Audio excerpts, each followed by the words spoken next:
সেই জন্যে একটা রিফর্ম করা দরকার, সংস্কার করা দরকার। আর আমার কোনো প্রশ্ন আছে?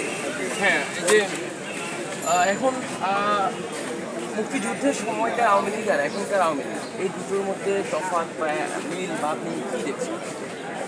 মুক্তিযুদ্ধের সময়কার আওয়ামী লীগ, আসলে তখন তো আওয়ামী লীগ ছিল না, আমরা তখন সাধারণ মানুষরা মুক্তিযুদ্ধে গেছি। আর এরা যে ভারতের বিভিন্ন জায়গায় বড় বড় হোটেল এরা আরামায়, তাহলে তা আওয়ামী লীগ আমরা বলতে পারি না। এখানে একটা নতুন প্রজন্ম, আমরা প্রেসিডেন্ট জিয়া সাহেবের কথায় আমরা এখানে ভারতে গেছি, ট্রেনিং করছি।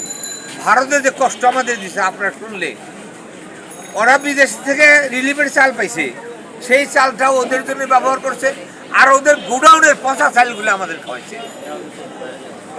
একটা প্লেটের মধ্যে, হানকির মধ্যে ভাত না নিয়ে ডাল ছেড়ে দিচ্ছে, পাতলা ডাল, খালি কিরা ভেসে উঠছে, সেইগুলো হাত দিয়ে সাইডটা ফালাইয়া দিয়ে চেপকে গিলে খাইছে।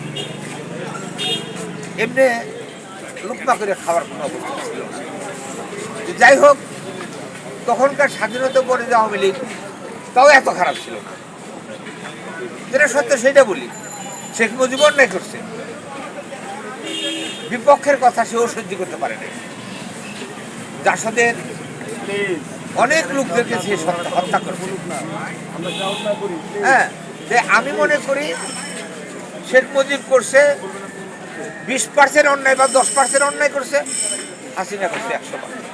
যে অন্যায়ের এই দেশের মানুষ গত 100 বছরেও, যদি এরপরেও এই দেশে আওয়ামী লীগ ক্ষমতায় আসে, ধিক্কার এই দেশের মানুষকে।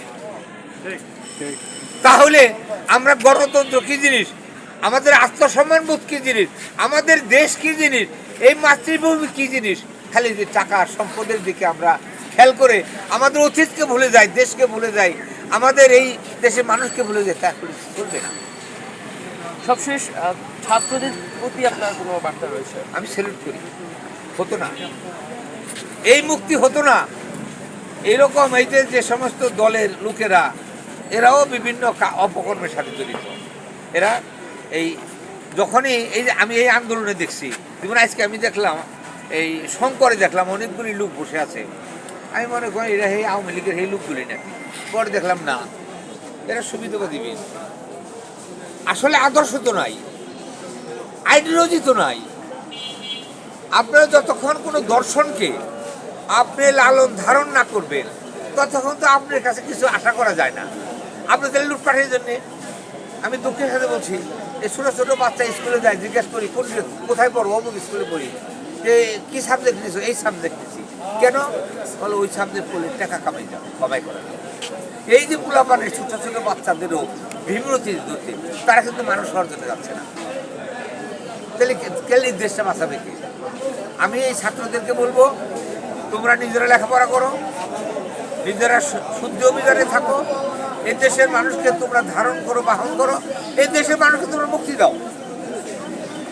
অন্তত যতক্ষণ না রিফর্ম হবে ততক্ষণ এদের থাকা উচিত।